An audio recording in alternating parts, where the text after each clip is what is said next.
আসসালামু আলাইকুম রাহমাতুল্লাহ। ওয়ালাইকুম আসসালাম ওয়া রাহমাতুল্লাহি ওয়া বারাকাতুহু। কে বলছেন কোত্থেকে? হ্যাঁ, কে বলছেন কোত্থেকে? আমি ময়মনসিংহ থেকে তাহলম। জি সালাম ভাই, কি জানতে চাচ্ছেন?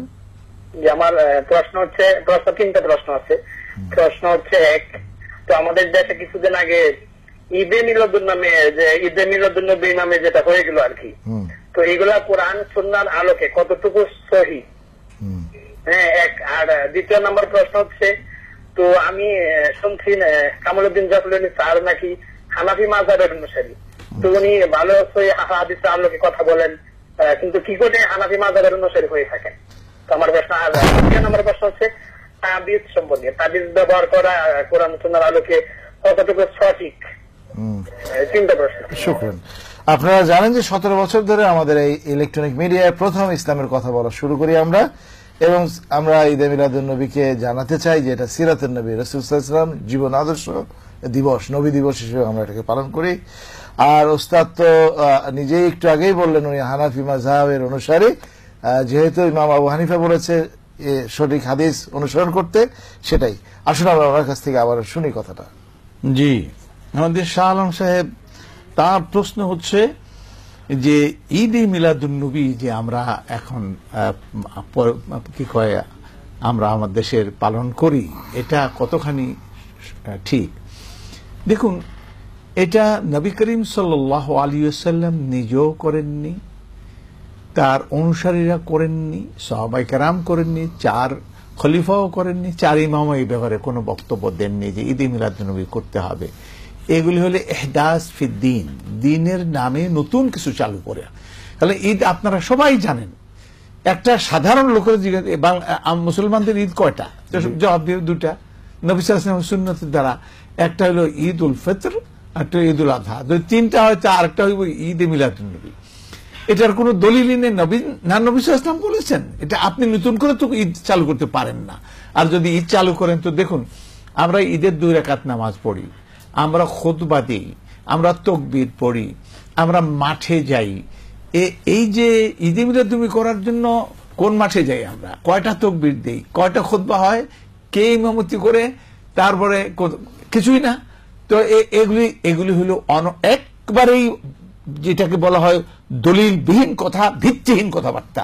এটা ইহদাস ফিদ্দিন, এগুলি বিদআ। অতএব এর থেকে না মিলাদ না ঈদ, 2টার একটাও সহি না।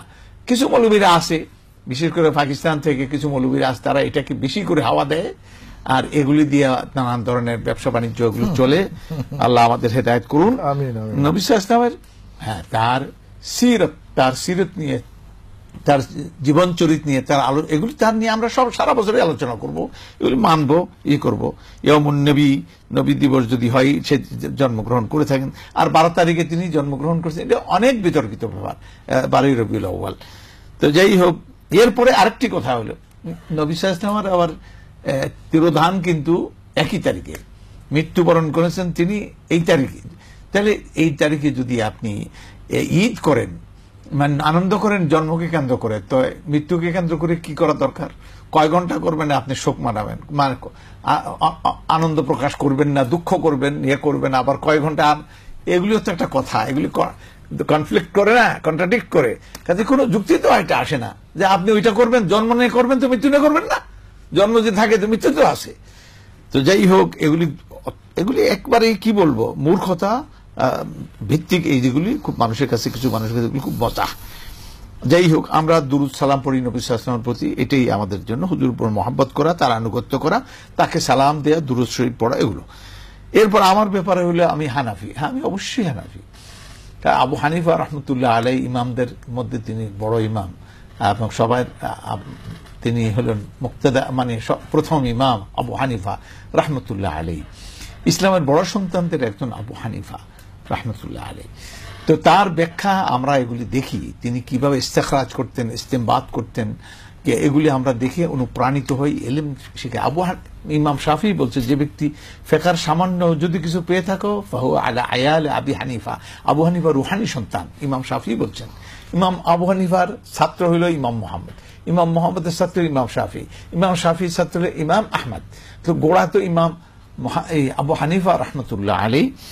তো কিন্তু তিনি যেহেতু বলছেন দুটা কথা তার মনে রাখুন, একটি হলো লা ইয়াজুজু লিআহাদিন আন ইয়া'মালা বিরাই ইল্লা আন ইয়ারিফা মিন আইনা কুলতু, যে কারোর পক্ষে এইরকম আমার কোনো কথা মেনে চলা উচিত নয় যখন না সেটা জেনে নেয় আমি কথা কোত্থেকে বলছি, দলিলটা কি।